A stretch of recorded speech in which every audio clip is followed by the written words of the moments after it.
If you've been creating products, or if you're thinking about starting a business to create products, but you don't know who these products and this business is for, you've been going about this the wrong way. But today, we're going to fix that. So watch this video through the end so we can actually get you on the right track so that when you do get started, you actually see the dollars coming in.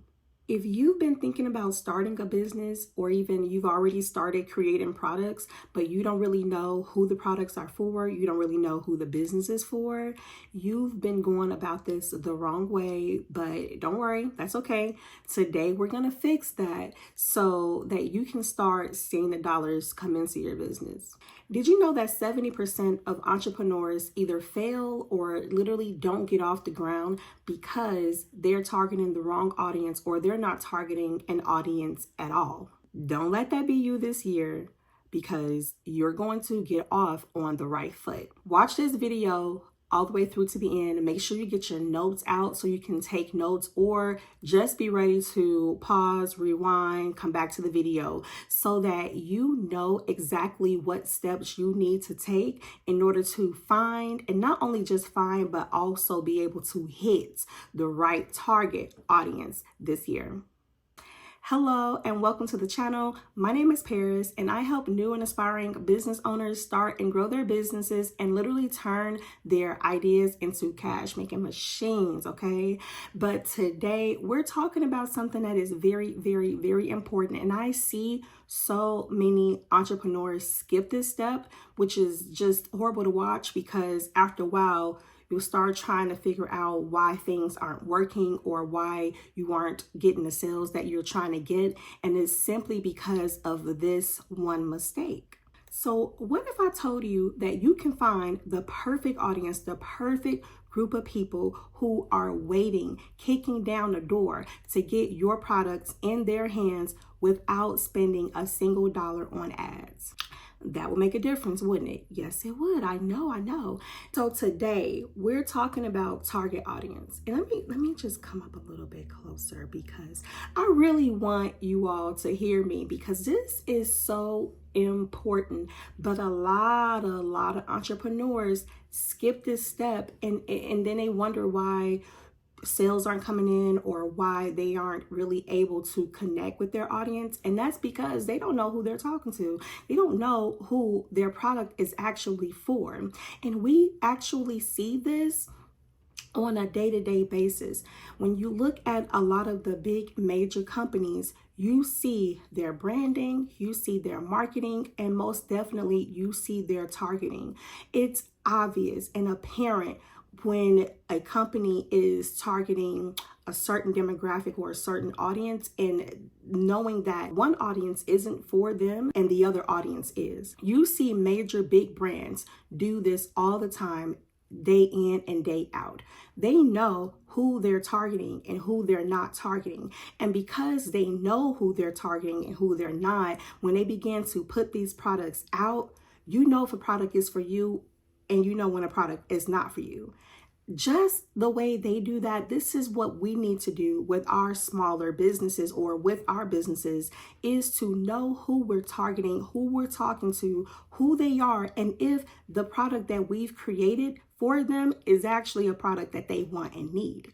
Now, I don't know if anybody has told you this, but if they haven't, let me be the first one to say this. You can have the best product. You can have the best product. I mean, it's perfect. But if no one knows that that product exists, it's just as good as nothing at all. And that's simply because they don't know that the product exists for them, because you're not talking to them. So that's why it's important to know who your product is for. And this is also something that I recommend you do before you even create the product, before you even build the product. Because a lot of times we'll create things because we're passionate about it, which is fine, that's totally okay. But in business, your business is meant to solve a problem. The bigger the problem, the higher the reward. So if you think about it, take a company like Amazon. Amazon did not start off doing all the things that they're doing right now. Amazon started out as just being a platform where you can get books, right? And that was their audience, getting people who needed to get books and then eventually be able to sell their used books.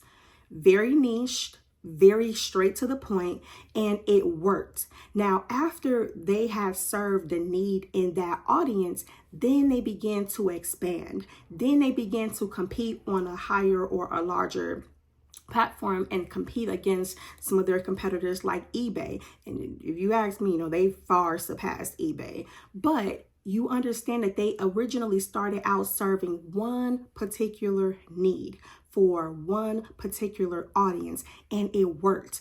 It worked so well that now they're like the largest company in the world, the largest shipping company in the world, because they ship a lot of products, and now they're catering to people who want whatever they've purchased, they want it quickly without going into the store and things like that. So they know who their audience is.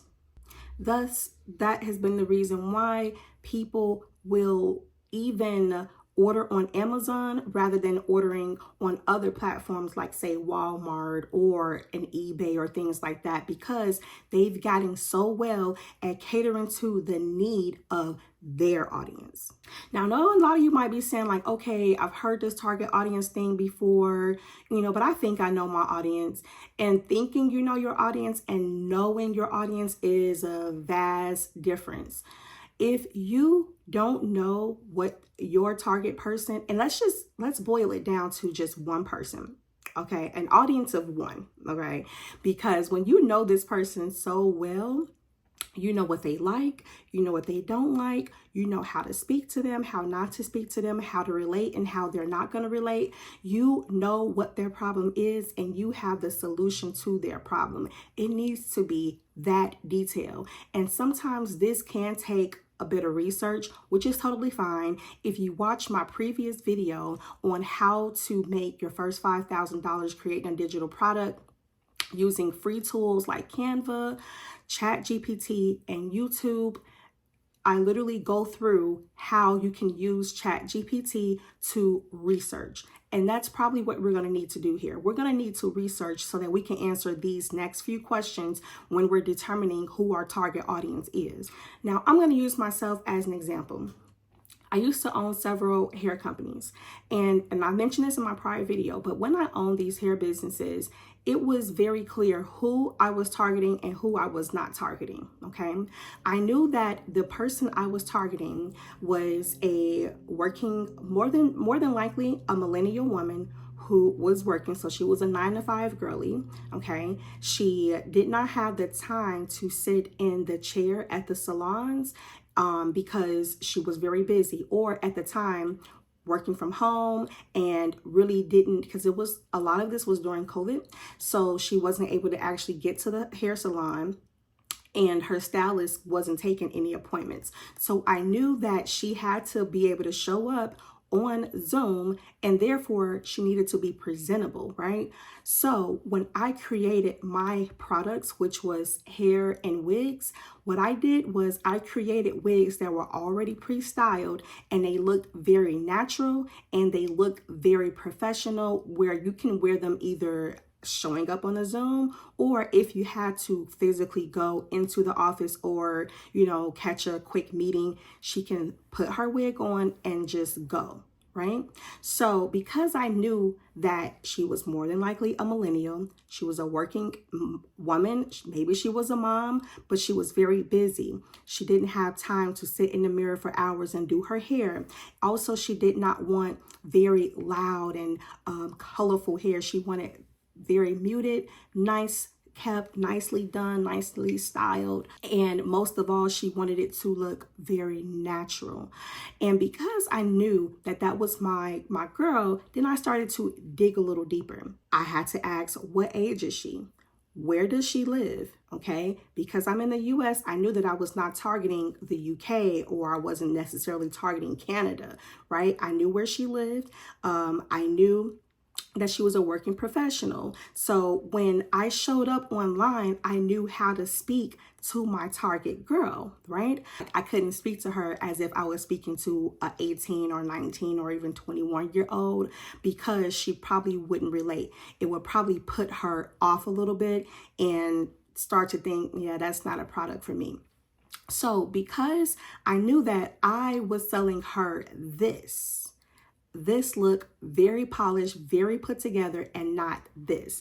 Not saying that the opposite, there's anything wrong with it. I just knew that my girl was not going to want this look. And that's the importance of knowing who your target audience is. So I always like to give the example of these two brands because it's really clear to understand and kind of paint the picture of what I'm trying to get you to understand.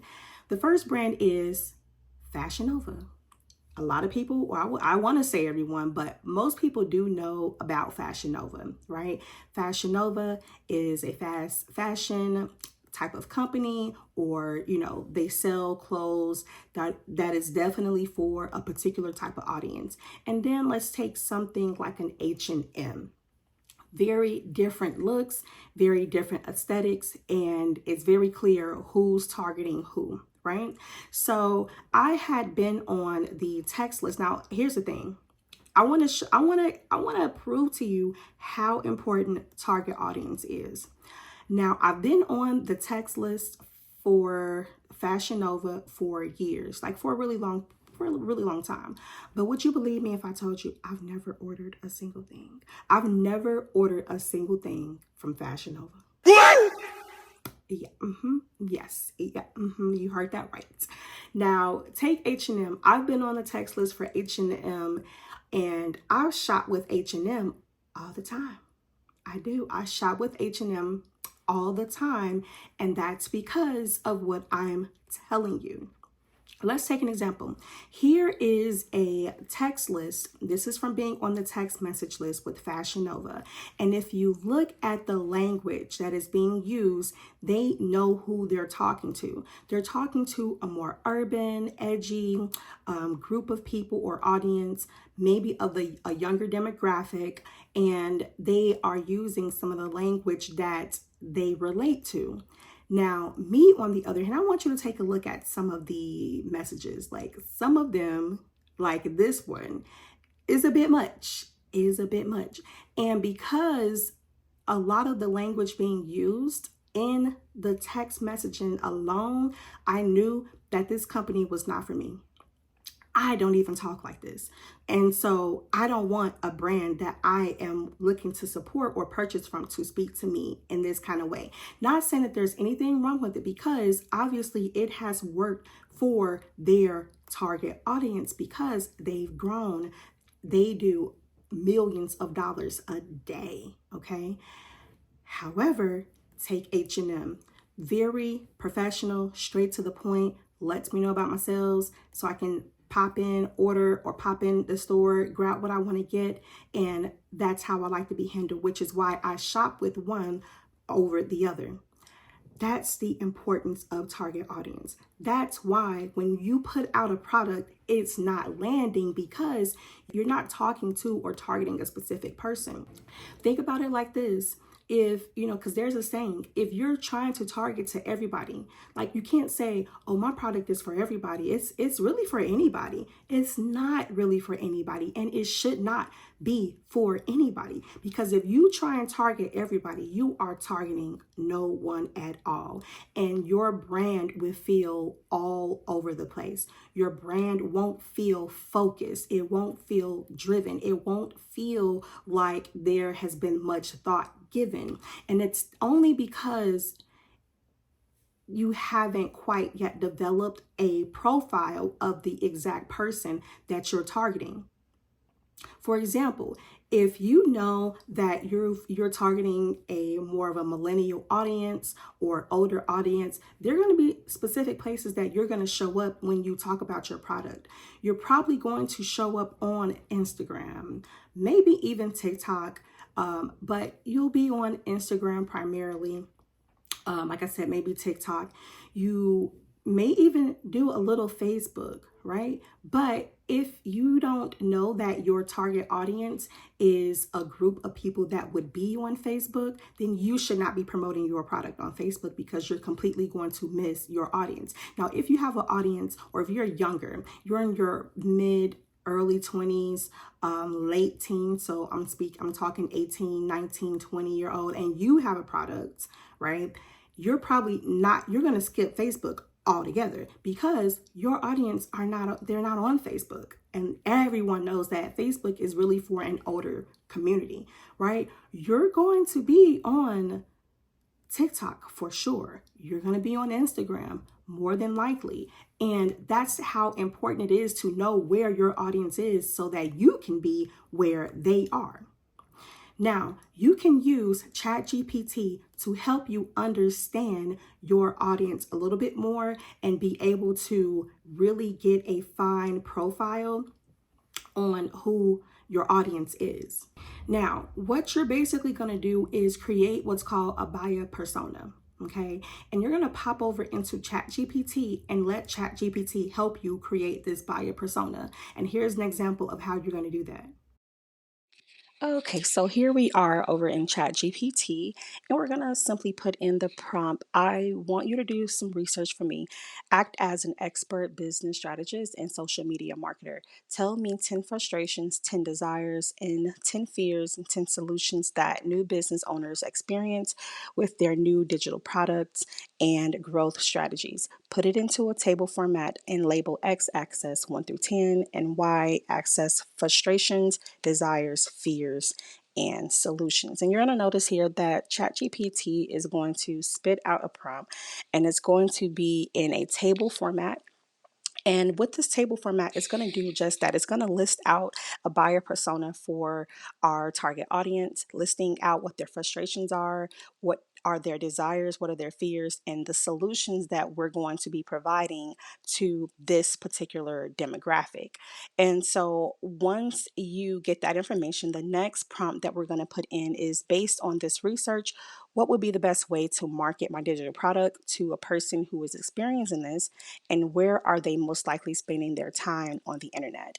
So, this is going to be very important, because after we've determined who our target audience is, what their pain points are, and the solutions that they are going to need, and what we're going to be providing to them, the most important thing is to then make sure we have a clear understanding as to how to market our products to them. That's one of the biggest things that we find entrepreneurs kind of run into at this point, because they've created the product, they've figured out who their target audience is. Now we need to figure out how to best get in front of them. And you will notice here that ChatGPT lays out a beautiful plan. It lets you know more than likely where your audience is right here on the internet: YouTube, Instagram, TikTok. Just pick two and start marketing to them. So now that ChatGPT has helped you create this buyer persona, it's also helped you to come up with some product ideas that help solve their problem. The key word here is solve their problem, because when you show up to put your product out, you need your product to hit. You need your product to fly off the shelves. That's the goal here. But it can't fly off the shelves if your product is not on the shelf at the store that the customer is walking through. If you understand what I'm saying, if your product is not where your customer is, and it's not screaming out to them that, hey, I am the solution to your problem, guess what? They're going to skip right over it. They're going to bypass it. They're not even in the vicinity of your product. They're not even in the vicinity of your products. So this is so important, and ChatGPT, which is a free tool, can help you come up with your buyer persona, and also what products you can create to help solve their core issue or their core problem. And by the way, if you like this topic and you like this video, I want you to subscribe to the channel. Literally, this is what we talk about. We're giving tools and we're giving information to help you step up your business game this year and actually see the sales come in. But we cannot forget these important steps. These are the fundamentals of building a strong business, building the foundation of a strong business. And once you learn these skills, because that's the thing, these skills can be taught to you. You can learn them. And once you learn this skill, you can apply it to any business. You can apply it to your business today, and you can apply it to future businesses and future products and things that you want to learn. Target audience is fundamental, and it is one of the most valuable and important things that you need in order to make sure your product is reaching the right person. So that's all that I have for you today, and I really hope that you are able to take this information and apply it. You can rewind the video, go back and watch what I talked about when I explained the difference between those two companies, because that's literally expressing how important your target audience is. So take your notes, rewind and go back, but make sure you apply this knowledge. And if you like this video, I want you to like it, leave a comment in the bottom, and let me know if this helped. If you are not subscribed, I don't know what you're waiting for. Please subscribe to the channel, turn on your bell notification, because in the next video, now that you found your target audience, you know who you're talking to and you know who your product is for, we're going to create a digital product in under an hour, okay? Because it don't take a long time. We're going to create a digital product in under an hour. I'm going to walk you through step by step and how to do that by using the free tools. And I'm actually going to give you a resource. It's going to be in a description box, but I want you to come back for that video. So turn on your bell notifications for when that next video drop, which will be in the next few days. All right. Thank you so much for stopping by. Peace.